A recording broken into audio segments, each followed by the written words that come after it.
This just in. Killer squirrels on the loose in New York City.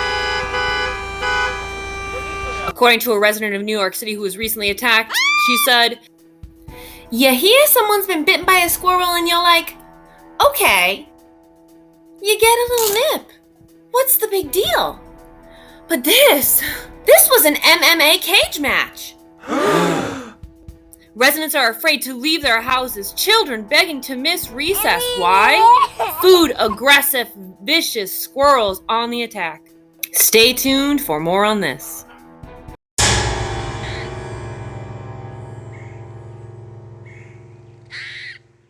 Hello, fellow scientists and animal enthusiasts. This is your favorite science teacher turned YouTuber, Miss Nucephora. Today we are going to talk about one of my favorite creatures, and yes, that is a picture of me with my very favorite one and only squirrel. That's actually his name.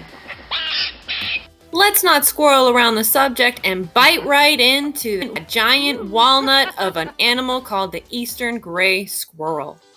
Common name, squirrel. Their size is 5 to 36 inches, so they're not very big. They can weigh about half an ounce to 4 pounds. 4 pounds? That's bigger than my puppy. And their lifespan in the wild is 2 to 8 years. Fun fact! Eastern gray squirrels have an excellent sense of smell, which they use to help locate food that they've already hidden away. Chubs, are you sure you didn't bury any acorns here? I am picking up a strong scent. Oh, I am pretty sure, buddy. No acorns left.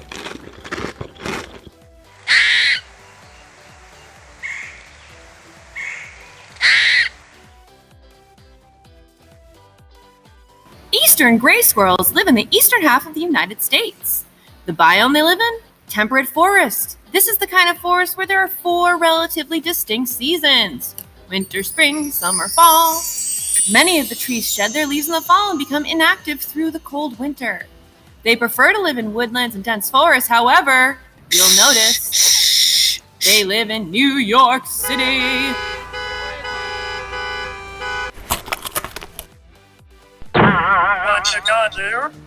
You scared me. Don't creep up on people like that.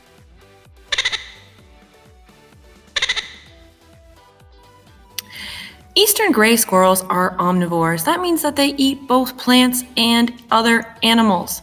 Eastern gray squirrels forage for nuts, seeds, buds, and flowers of trees. They bury, hide, and store their food so they can come back for it later when the weather conditions turn harsh. When other food isn't available, squirrels can eat eggs, insects, and some small invertebrates. It looks like this stash has been dug out recently, Chubs. Oh no, they are there. Keep digging.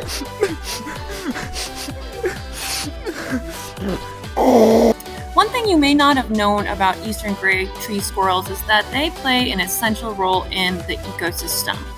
Like other tree squirrels, they play that role that it's known as seed dispersal. As winter approaches, squirrels carry their food and bury it in several different locations. They hide more food than they ever will recover to eat. So the buried seeds that are never found by them or returned to by them will grow and sprout into new trees for the spring. To add on to this, squirrels have an amazing memory.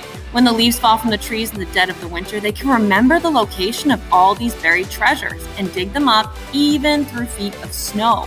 In fact, their brains expand every year when it's time for them to start burying nuts for the winter, giving them the gray matter it takes to remember where all the nuts are stashed. Fun fact, squirrels can collect and hide 1,000 nuts, acorns, and seeds in a single autumn season. The eastern gray squirrel has many specialized structures. However, the one we're going to talk about today is their tail. Their tail plays the role in 3 important functions. One, it helps them keep balance as they jump and sprint off treetops. You'll see them kind of spinning their tail around to keep balance when they do that. 2, it helps regulate their body temperature because the blood is distributed throughout the tail, and so as air is hitting the tail, as it's like wagging around, it's cooling down that blood, causing the rest of their bloodstream to be able to cool down as well. And then finally, their tail aids in communication. So it uses it to warn others of impending danger or potential suspicion. They wag their tails, and they jerk their tails to show agitation. They carry them from high to low to indicate social status. So depending on how high they hold their tail shows how high their social status is. And then finally, they flag their tails when encountering dangerous predators. Who knew you could say so much with just your tail? Let's play. Sorry, can't. I have a nut on my leg. I mean a knot. A knot in my leg. Squirrels are noisy animals and vocalize their thoughts by chattering, barking, purring, and screaming, especially during mating season. They communicate with each other by making sounds and body movements such as, we learned already, tail flicking. When predators such as red foxes and red-tailed hawks are nearby, eastern gray squirrels will sound warning calls to alert all other squirrels. Chubs, your breath smells like acorns. You know there's a thing called personal space. Reproduction. Female eastern gray squirrels may start having babies as young as 5.5 months old. And females can have litters twice a year, each usually consisting of 2 to 4 babies. That's a lot of squirrels. Before the mom squirrels can have their babies, they gather leaves and twigs and build nests high up in the trees to house their young offspring, or they use tree cavities as dens. Babies will stay with mom until they're 3 months old. She'll teach them how to survive on their own, but then they have to fend for themselves. Mama. No, I am not your mama. Hey, that is mine. Thanks, Mama. Although squirrels are very social, they live a solitary lifestyle. That means that when they go collect food, when they take care of their babies, when they do anything, they do it mostly alone. To go along with that, they're also known for going into hibernation for long periods of time. Finally, they're most active during the day, dawn, and at dusk. In other words, they sleep at night. Some peace and quiet, finally. This guy needs to get alive. Oh, there you are. Where have you been? I have been looking for you. Why? Mama. You are a mama? Congratulations. I am not the mama. We need to get this baby to a wildlife rehabilitator quick. Squirrels easily give their trust to humans, especially when they're babies. Baby squirrels often lose their homes and become abandoned when trees are cut down with their nests. In this case, these babies need humans to survive. If you find a baby squirrel, you can call a wildlife rehabilitator in your area. Just look one up online. My mama looks kinda funny. Ahead. Don't say such mean things about your mother.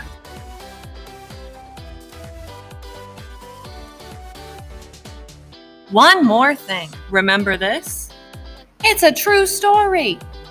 Serves them right. Humans, keep those bird feeders stocked up or else. Thanks for watching. Please like, subscribe, and share. Thanks so much. Love you guys. Mwah.